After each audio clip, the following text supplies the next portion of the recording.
delivery of Ghana Statistical Service not relying on only traditional data sources, i.e. surveys and censuses, but today we are gathered here to demonstrate our aggressiveness to non-traditional data sources where today we focus very much on administrative data.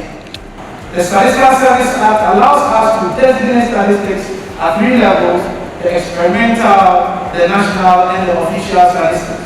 So we're going at all breadth, being very much informed of the downsides of different data sources and engaging citizens either through citizens' data, either through administrative data or big data, to pull together all the necessary information that will help us, as I indicated, better understand the economy in which we are. The objective was to facilitate access to credible statistical data and also promote the use of such data in decision-making in the Parliament of Ghana.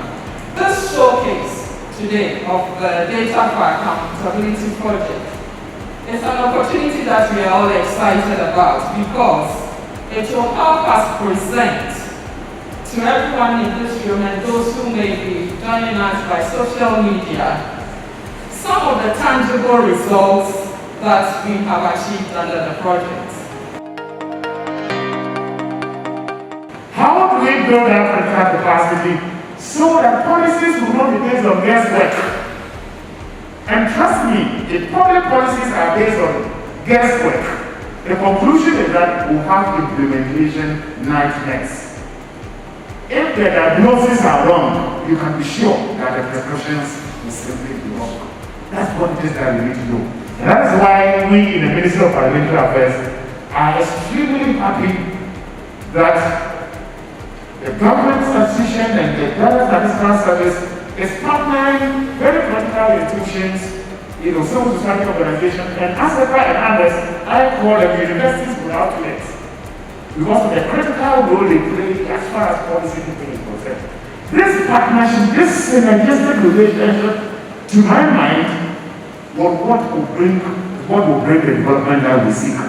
We hope that at the end of the project, not only will the capacity of the parliamentary staff be strengthened, but the data that will be available will be very relevant to the needs of our members of parliament and the work of the entire parliament, particularly parliamentary committees. GSS led a team to assess the country's capability or our capacity to monitor the SDGs in 2017.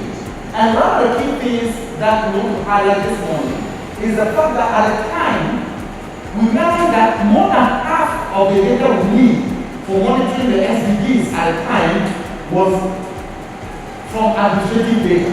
We working with this under the project, we selected 2 committees for the project. That's the Finance Committee of Parliament and the Policy Strategy Committee of Parliament. And so we realized that developing 5 constituency profiles, we wanted to have a way that guides us in selecting the constituencies so that we are not accused of being biased. So we decided that for each of the constituencies of the committees, we're picking the chair and the ranking member who come from the different parties in Parliament. Eventually, we selected Guinea-Bissau, Eduma Konya, Asante Central, White East, and Four municipalities. So these 5 constituencies constitute those that are selected for the work. I'm so delighted and excited to be here at the constituency profile launch. I visited the stands of Ghana Statistical Service at the data fair held in Parliament House a few months ago. And I have to confess, I went back to my office with tears because the data was so revealing and so demoralizing at the same time. But I think at the same time, upon a sober reflection, I realized that we have found the foundation for making scientific entries into the interventions that we have been talking about all the years.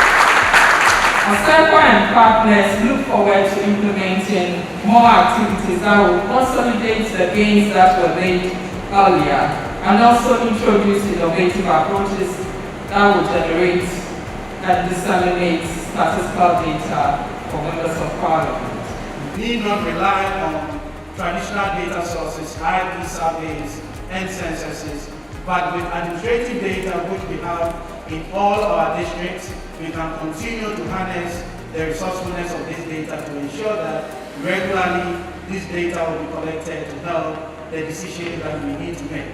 So on these two statements, we raise these constituency profiles, the 5 constituency profiles, and on behalf of my colleagues, we do indicate that they are duly launched for the use of the Parliament of Ghana, in particular, and all other stakeholders in Ghana. Thank you very much.